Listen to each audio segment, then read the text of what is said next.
हे बाबा धवलेश्वर महाप्रभु कला वृषभर धला होइथिबा महाप्रभु धवलेश्वराय नमो नमः।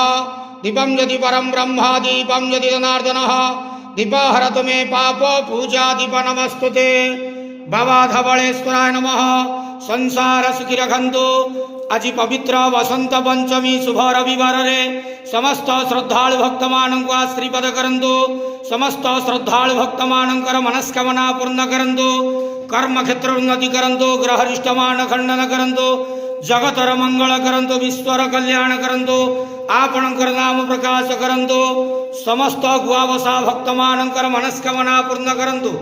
बाबा धवलेश्वराय नमो नमः। संसार सुखी रखंतु आनंद गवार हरि बोलो। आज पवित्र वसंत पंचमी रे समस्त श्रद्धालु भक्त मानक आशीर्वाद करंतु आनंद गवार हरि बोलो। ओम नमः शिवाय।